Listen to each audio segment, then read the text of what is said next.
It's your yummy update time. It's your yummy update time. The US Fed rate cut odds are now at 80%. Last week they were 30%. Remember, major loser Powell, he's been blue balling us. Okay, he's been like sexually frustrating us with his wig and his glasses.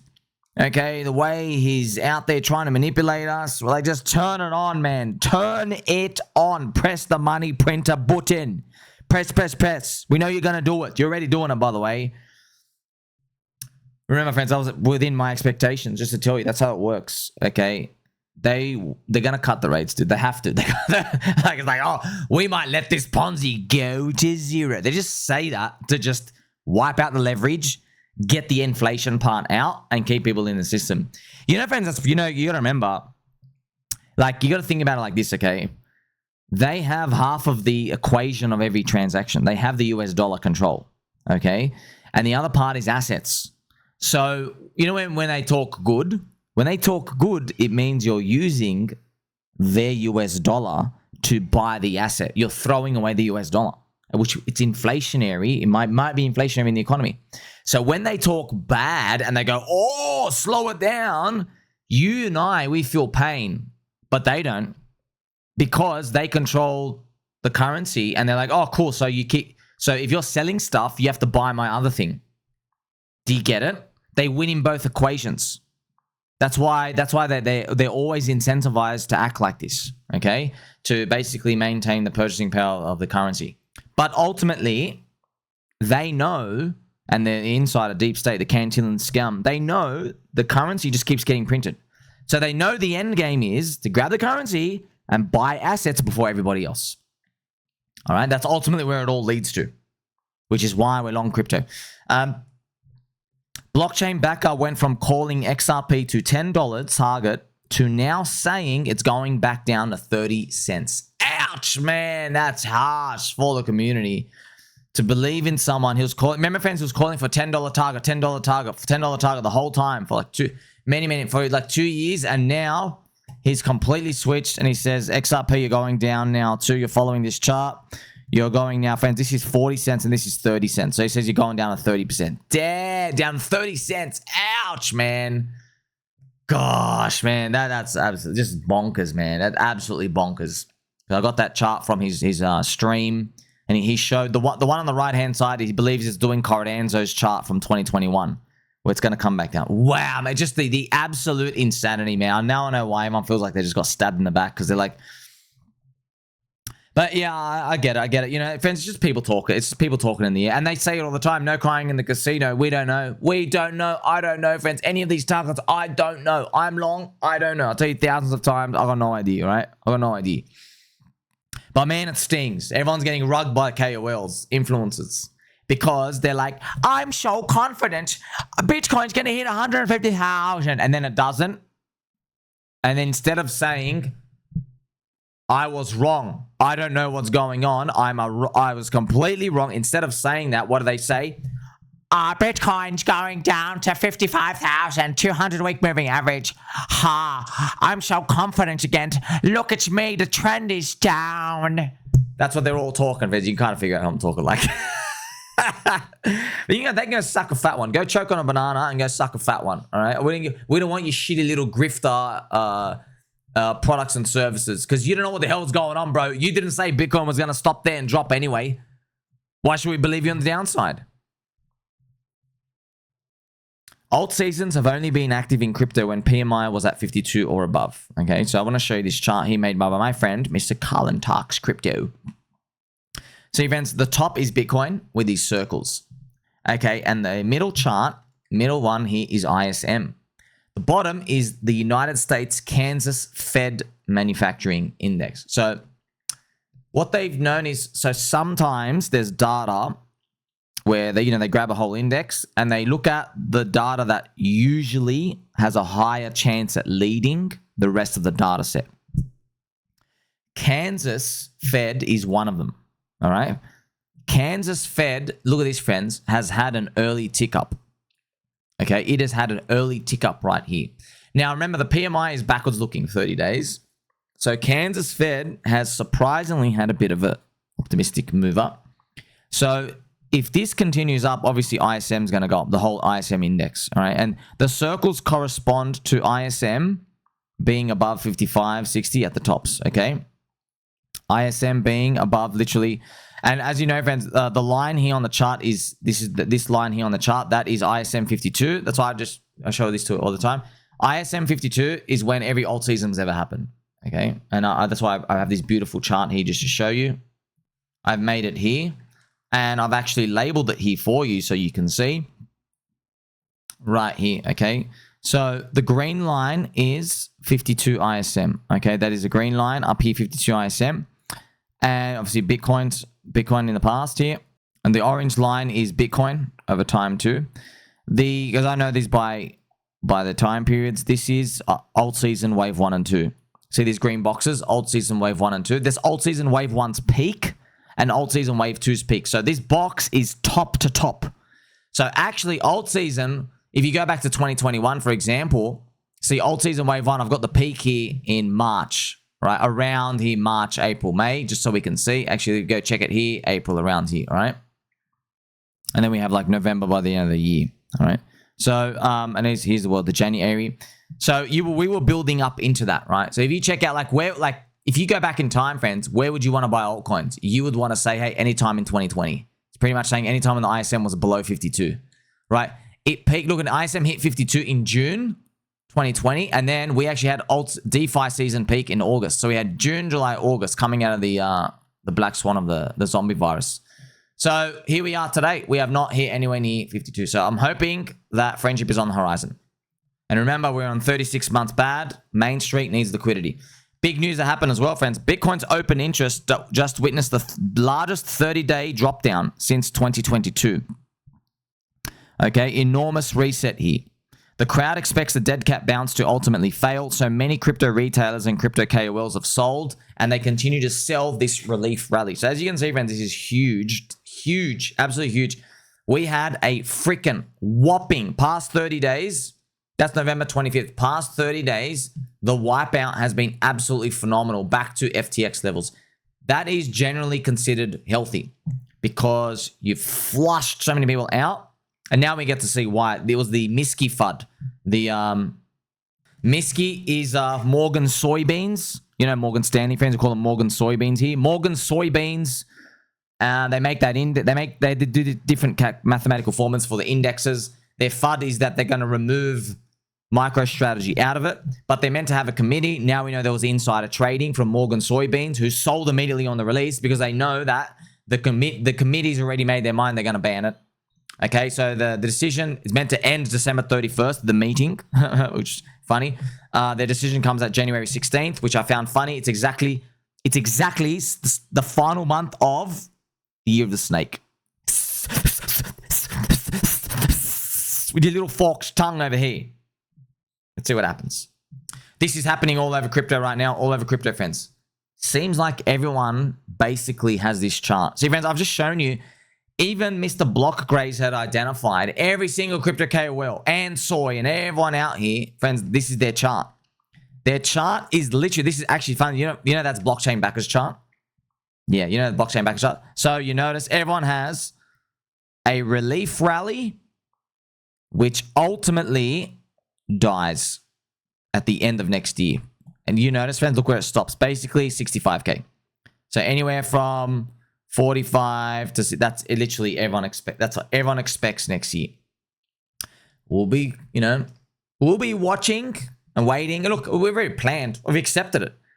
Oh, next year's going to be terrible. Guess what, bro? It's been terrible for me for 4 years. I don't give a crap. Make it terrible for another 4,000 years. I don't give a shit. I'll come back and do the soul loop. I'll come back as a butterfly. No one ever suspects the butterfly. Also, something you should know. Uncle Bobby. Man, Uncle Bobby's making some bottom signals for altcoins, friends. I'm telling you right now. Uncle Bobby, do you want to read? So Uncle Bobby is basically, read between the lines. I know Uncle Bobby, he doesn't talk like this, but I'm just going to tell you, but you read this, you know only one thing comes out of it. He's saying sell altcoins because they're expensive. All right, let's read. When you scroll through coin market cap and look at most of the names sitting above 1 billion market cap, rank 62. It hits you how wildly overvalued a lot of this space still is. Very few real use cases. So friends, as I go through his criticisms, I'm just going to automatically talk to you about Bitcoin. Okay, just to show you I'm not fazed by this bullshit. Okay, he goes, very few real use cases. By the way, what do you use Bitcoin for, bro? You know, if Bitcoin drops 90% down, it literally still does the same thing. It has the same use case. Did you know that? But everybody's poor now. What does Bitcoin do? Do you use it for privacy? Nope. Do you use it for swapping assets? No. Do you have stable coins on it? No. Do you use it for payment rails? No. 99.999% of people. Did you go to that random bar in freaking El Salvador and buy a burger with it? No, you didn't. Okay, so you're not using it. Okay, sweet. Can you do open finance on it? Nope. Can you get any loans on it? Nope. Can you trade off it? Nope. You got to go to centralized exchanges. Okay, defeats the whole point. You're trading on a database anyway. You know, I could literally put my fart in a jar, say it's worth $1 billion, put it on the exchange. There you go. There's a collateral for it. So it's for a casino, by the way. That's actually why it's funny. That's the biggest use case of it is like depositing on exchanges and trading with them, which is funny enough, Bitcoin Max's biggest criticisms of altcoins, which is kind of funny when you look at it. So thousands of things you can't do, which you can do with altcoins. Okay. You can't even move it decentralized bridge to bridge around the internet because there are no bridges and stuff for it. It's not even supported. You could do that with Ethereum and stuff too. So look at this. Near zero barriers to entry. Yes, this near zero barriers, you got to be careful of this one because then someone could apply, oh, you can't get an ETF for your thing out here. But you got to remember as well, friends, Bitcoin's digital gold, all right? It follows global M2 more. Yeah, and then altcoins are part of the business cycle. Yes, they don't just follow that. They follow the business cycle more often, right?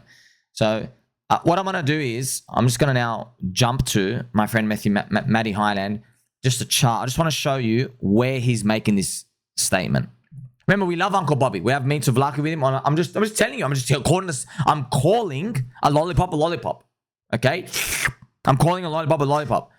You're giving me your essay about how everything's worth zero down here, whilst literally Bitcoin is unable to go risk off as a rally with gold. like talk about failing. By the way, Bitcoin, friends, has been getting blasted against inflation. Bitcoin's returns has been absolute dog shit. Let me just show you. I'm going to show you Bitcoin versus the Nasdaq. Look at this, friends. Friends, Bitcoin versus the Nasdaq. Bro, we're back to Feb 2021 levels. So we've taken all this risk for 5 years, no gains. 5 years. Literally 5 years. The Nasdaq is backed by literally the US economy, pretty much. You know what I mean? So, man, if it ends here, by the way, if this thing ends here, are you saying like it's going to go down? Bro, this is like, what a freaking disaster. Like, oh my gosh, if it actually ends here. So that's why I want to come back and show you the chart. This is OTHERS-btc, okay? OTHERS-btc, like you're witnessing everything like right here, man. Like you're giving me the essays about, man, you're all still overvalued. Could be right. Could be right. We'll see. Also have little friction, a token exit versus building a real business that encourages fraud or token first ideas, an endless stream of new tokens launching. It is that. A lot of them you don't even see. There's like, let me tell you something. Guess what? Every day we have 1 million new websites put up. Do you notice them? No. Why? Because all you know is Amazon, Google, Apple stuff. Your brain can't even fit. You don't even notice most of them all the time. Also, the biggest alt season we ever had was when we had the highest inflation. Yeah. When they got diluted the hardest. That was actually, that's funny. It's true. Yeah. When altcoins, we had like, went from 5 altcoins to like 500. It's 100x on the token supply. That was the biggest. Now the inflation rate slowed down is actually dog shit. So it's just showing you something. It's the same thing actually as Bitcoin. Bitcoin had its best returns when it's halvening the inflation rate to the miners was the highest in its earliest, right? Bobby, it explains why squeezing out gains in the alt space has become so hard and why likely it'll stay that way. The easy money from prior cycles created this belief that altcoins always come back or how you make big money. That narrative dies slowly through repeated givebacks. But you got to remember as well, what have we seen for the past 18 months? Everyone conclude, oh, Ethereum's never going to catch up to Bitcoin. Just do your Ponzi leverage on BTC. That's what we've seen. We've got all these digital asset treasuries. They're stacked stacked on Bitcoin. Absolutely stacked, right? Also, friends, that's why I show you this chart, okay? Up here with my guiding forces of crypto, okay? They turn on the money printer, and then Bitcoin correlates with Nasdaq, okay? But eventually, because they print money and assets go up, but it doesn't go up forever. Eventually, it seeps into Main Street. Because this is sad, right? The whole point of turning on the money printer is to help the people of the population. But just Wall Street sits in between. They take the money, they buy assets, they accumulate the assets, right? And then it seeps to Main Street. Because Main Street starts spending, they buy their TVs and the new squeaky chairs, and inflation starts to go up, then they've got to pull it again. And then we have the business cycle. The business cycle's been delayed. So altcoins and Ethereum follow the business cycle, where everyone's taking on more risk, okay? So they're different. They're all part of the same continuum. They're just different levels of risk.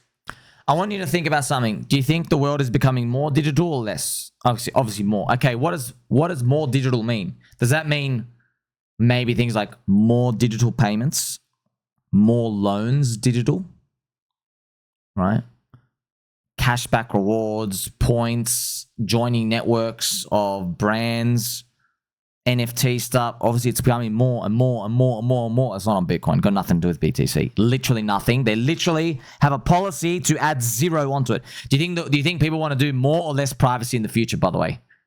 Have a look at that. Okay, can't do that in BTC. And go on and on and on. Everything we're onboarding, friends. Stablecoin super cycle. We're tokenizing equities, tokenizing indexes, tokenizing all these stuff. It's got nothing to do with BTC, bro. It's literally just pet rock staying on the internet, doing nothing. What do you think the opportunity is going to be? Altcoins or Bitcoin? So it's... Yes, so what we're looking at, friends, is this is quite common. We're looking at backwards-looking statements which say nothing about the future. It's most people conclude, because I get it, friends, when you hear 18 hours a day with me, you start to see stuff in the future. But when you spend 18 seconds, you go, oh, you've been crap in the past, you've been crap last year, you're going to continue being crap. I don't think so, man, because I just entertained the thought for... people in stock market say, oh, Bitcoin, you were crap in 2022, therefore you're going to be crap in 2023. Totally opposite happened, okay? This is, like I said, the OTHERS-btc, and here we have as well the US Fed increasing their balance sheet, okay? the green dot. Last time it happened, OTHERS-btc actually made a bottom, all right? Now, of course, there are a lot of altcoins, friends, and yeah, there are a lot of altcoins. Yes, it is tough. You can't do the degen, meme coin, JPEG casino stuff. The other ones where there's communities, totally different. I mean, the JPEG casino chain switching every 5 seconds, that stuff dead. And then the cream will rise to the top. The communities that are still here, the strongest cults. Grand Inquisitor. It's funny how these experts always say the same shit as 99% on crypto Twitter does. How convenient and unique. Mr. Christopher, so far he's not wrong. Like I said, sir, you are looking at the backwards. Like, so far, yes, it has been always continued to go down. But remember, it's not about being wrong or right, sir. You're here to make money. You're here to make money. You go, oh, wow, okay, so you're telling me... So he's basically... You've seen like a respected crypto KOL, 500,000 plus followers, say, altcoins, you've got no value, you're expensive. He's basically saying... I know you've been down for 4 years. I know your prices are low. I know this is saying every single metrics is cheap, but actually you're not worth cheap. Actually, you should be at negative prices. I'm taking the other side of that, dude. I continue to take the other side of that. Friends, let me tell you something as well. Let me just show you back what happened earlier. Right here, okay? Bitcoin dominance, that's going to show you. Let me show you this, okay? Bitcoin dominance. Friends, do you remember, let's put the monthly, literally up here, I made my video. I told you Willy Woo was calling for 90% Bitcoin dominance. And he said, well, look what's happened. All the altcoins are going to 0. Everything's going and solidifying into Bitcoin. And it was literally, friends, right here. He sold all his Bitcoin to go into Bitcoin miners stuff. And I'm like, bro, you're making literally the biggest mistake of your life. You're literally going all in on Bitcoin dominance at this massive macro year trend channel. So, friends, you got to think to yourself, friends, I know these people, what they do is they go, oh, I only look at the past 2 years of data. They go, oh, wow, this thing's going up only. Yeah, but you've been getting crushed now, bro. You said Ethereum's going down $1,000 and ETH-BTC is going worse. What if this thing continues down like this? They're all going to flip their minds, by the way. They will. They will start flipping their minds. And it will keep going down until we hit the maximum point of pain. Don't forget who loves you, friends. Like, subscribe, belly button, all. Catch you soon.